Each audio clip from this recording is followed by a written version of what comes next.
Jorge Patino Macaco, como é que você conheceu o Macaco, que também é da linha do Behring, né? A gente lembra que o Marcelo Behring, o Valdomiro Pérez Júnior, né?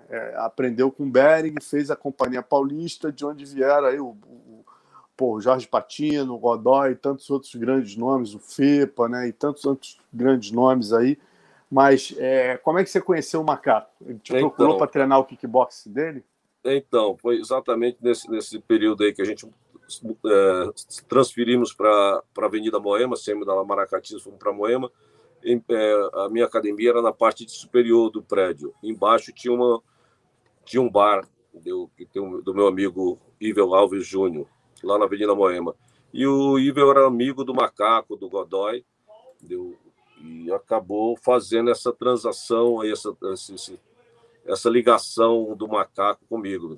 Levou um dia à noite e prometia convidar eles para ver o treino, fazer um treino lá comigo. E eles foram lá os dois e fizeram um treino.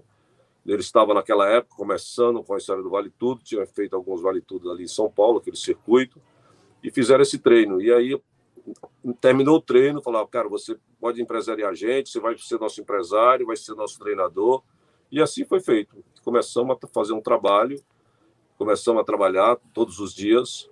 Eles davam aula, eles tinham uma academia que era a Companhia Paulista e davam aula na academia do professor Ricardo Delia, que era também ali no Ibirapuera. Então a gente treinava lá na minha academia e na academia do professor Ricardo Delia. E fizemos um trabalho. E aí surgiu algumas lutas, surgiu uma luta em Natal, acho que foi a primeira luta que essa aí foi em Belém? Essa que está aparecendo na tela? Foi em Belém, sim. Foi em 1996 essa luta aí, se não me engano.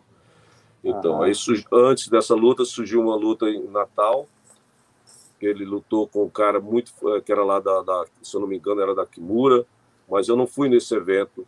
Inclusive foi o Ivel Alves Júnior, que era esse meu amigo. Eu tive de viajar para um evento na África do Sul, levar um atleta para lutar, que era o Torrão, e coincidiu com a mesma luta. E o Iver foi com o Macaco. Lutou, ganhou a luta, teve um êxito bacana. E depois disso aí, continuamos treinando.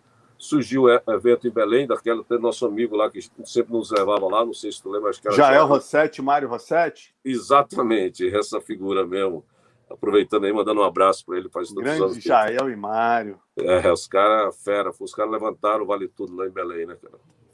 Muita gente passou por lá para a mão deles. E aí eu levei ele para lá, ele fez uma luta, ganhou.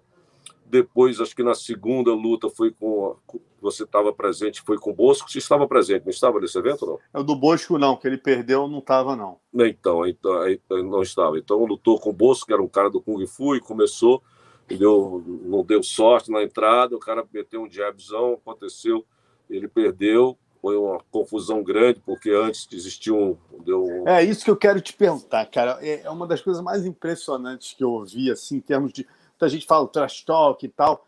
Porra, eu gosto de lembrar desses personagens que lá atrás já vendiam muito bem lutas, né? O Macaco era uma coisa impressionante. Como ele fazia bem essa coisa do bad boy, de vender... Showman, né? Um verdadeiro showman, né? Era o showman, cara. Ele ia para Belém, essa luta, que eu quero... exatamente isso que aconteceu, né? A gente mostrou aqui um evento que o Ebenezer lutou, o pessoal teve uma noção do que era aquele ginásio... Dom Bosco. Exatamente. Acho que é Dom Bosco, né? Eu acho que é ginásio da escola... Educação Física. De Educação Física, isso mesmo. Cara, aquilo ali fica abarrotado, dá, sei lá, 5, 6, 7 mil pessoas ali, e abarrotado, gente caindo da arquibancada. É uma coisa inacreditável, nesse que eu fui do Ebenezer com o Zulu. O que o Macaco foi, vocês imaginem, tinha o RJTV de lá, o Belém TV, o Paraná TV. Era isso mesmo. Cara, ele foi no negócio e falou, não existe homem para me bater nessa terra aqui no Pará. Meu irmão, simplesmente, porra, ele lotou aquele negócio, todo mundo querendo comer o fígado dele. Foi exatamente... Era um caldeirão, né, cara? Porque o ginásio era assim, é um caldeirão. Deve ser assim ainda hoje. É um caldeirão. E como é que foi o caminho de vocês até lá, Vilas? Imagina a pilha que tu não ficava, que ele botava essa pilha e você tava junto, né? O pessoal na rua, tá... Porra, ninguém podia andar, cara. Ninguém podia andar, o nego já queria pegar, mas antes da luta era uma coisa, né? Ainda tinha uma certa dúvida, pô, esse cara realmente veio entendeu? Esse cara é um super-homem, né? Ele veio, realmente, ele vai bater em todo mundo. Mas criou aquela expectativa, criou aquela euforia do público, das pessoas, né? Todo mundo comeu partido para o lado do oponente dele, que era o Bosco.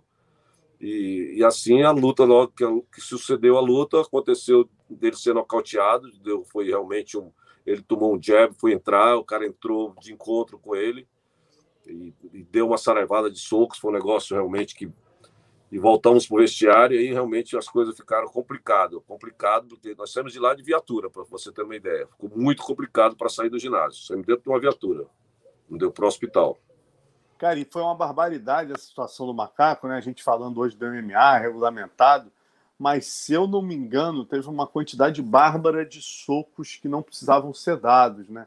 Que o árbitro acho que não interrompeu, não teve um negócio desse? Que Cara, foi. Ele já estava fora, ainda tomou mais papo de 20 socos, uma coisa assim bárbara. Foi. A história foi bem assim. Na realidade, era o James Adler, que era o árbitro, inclusive o James treinou comigo também. E a história é que o Macaco, ele, como eu não tinha ainda tanto conhecimento de corner com ele, assim, de convivência, ele falou, quando nós saímos para subir no ringue, eu fui pegar uma toalha, e ele falou que lutador de jiu-jitsu, para que toalha? Cara? Eu disse, pô, precisar secar, jogar toalha, sei lá, alguma coisa assim. Ele falou que lutador de jiu-jitsu não utilizava toalha, lutava até a morte. Ele estava adrenalizado, né, cara? E aí deu tudo bem. Quando na hora começou a luta, aconteceu isso aí, tô eu lá no canto do ringue com o kimono. Se você procurar nas imagens, vai ver eu tô com o kimono na mão. O James olhava para mim, olhava para o Macaco, aquela situação. Deu e não tomava atitude, esperando que eu jogasse a toalha. O que ia acontecer? Porque realmente foi criado uma situação que não dava para o árbitro tomar uma atitude. Na época também não tinha tanto conhecimento. Entendi. Uhum. Não tinha conhecimento, assim, não tinha autoridade, não se sentia com a autoridade de parar a luta. Não tinha, você sabe, não tinha custo de arbitragem, não tinha as regras eram realmente definidas ali na hora, era muito precária a situação. E aí aconteceu dele tomar mais de 20 socos na cabeça depois de já ter sido nocauteado. E que deu que a gente foi para o hospital para tirar aquelas seringas de sangue da cabeça, que foi... Rapaz, ele é um verdadeiro samurai, um guerreiro, porque para suportar aquilo ali. Mas eu vou dar continuidade do seguinte: depois disso aí, depois de 40 dias, ele prometeu que voltaria. Depois de 40 dias ou 50 dias, ele voltou e entrou no circuito e nocauteou os 3 adversários. Olha aí, só, meu irmão. Nós voltamos lá e ganhou as 3 lutas em seguida. Entendeu? Na realidade, é algo inexplicável. Entendeu? O Macaco, cara, é uma coisa inacreditável. Você olha o Sherdog dele, cara, tem papo, se eu não me engano, são 5 ou 6 torneios seguidos. Torneio de 2, torneio de 3. O cara, tipo assim, lutou 5 eventos. Você vai ver, quer dizer, tem 20, 25 lutas, é tudo torneio, cara. Fazendo 3 lutas numa noite. Ele lutou as 3 lutas, cara, de uma forma totalmente... Chegou lá caladinho, ganhava a luta, voltava, não dava uma palavra. Nocauteou os 3 adversários dele no primeiro round. Começou, ele nocauteava, chute na cabeça. Foi assim um negócio... Pegou na final, que era um cara que era campeão brasileiro de boxe, um conhecido lá. Passou por cima de todo mundo. E aí os caras falaram, pô, esse cara, o que aconteceu? Entendeu? Mostrou que realmente tinha sido um acidente que tinha ocorrido na luta anterior. Guerreiro. E na sequência tem a luta com o Pelé, aquela primeira que o Pelé, né? Eu até faço essa analogia com a Adesanya e Borrachinha, aquele movimento de cópula ali que o Adesanya fez no Borrachinha, absolutamente desrespeitador. O Pelé fez com o Macaco muito antes, né, cara? Exatamente. Como é que foi você ali no corner? Primeiro, que você sabia que o Pelé representava uma ameaça real para ele na primeira luta? Então, eu vou até já adiantar, existiu até um desentendimento meu com o Macaco logo depois da luta, porque quando surgiu essa oportunidade do Macaco lutar com o Pelé, eu falei para o Macaco não lutar. Não, eu falei, não luta, não dá para você. Aí ele ficou... Como assim, cara? Como é que você é meu técnico e me fala uma coisa dessa que não dá para você? Porque eu acompanhava o Pelé, o pessoal da Chutebox, e acompanhava o Pelé e via que o Pelé seria o grande destaque. Era o cara, naquela época, era o cara. Todos os eventos que ele andava, ele dava show, finalizava todo mundo, metia a porrada fácil, com cotovelada, com joelhadas, era assim, era acima da média para a época, estava passando por cima de todo mundo. Eu digo, não dá para você. Aí ele ficou muito mal por ouvir isso de mim, mas eu estava falando a verdade, estava falando do meu sentimento, que o meu conhecimento, que não daria para o Macaco naquela época. Tá bom, mas acabou fazendo ele tinha um acerto com a Bad Boy, recebeu um patrocínio, e assim a luta aconteceu, ele me convenceu, eu disse, tá bom. E a luta aconteceu, e aconteceu da forma que você viu. Ele acabou entrando na pilha do Pelé, deu até mortal logo no início, se colocou, quer dizer, o psicológico, o Pelé entrou dentro da cabeça dele, fez com que ele fizesse o jogo. E ele foi bem no primeiro round, ele foi bem, derrubou, deu suplê, tentou fazer, mas depois o gás também acabou e o Pelé fez o que fez.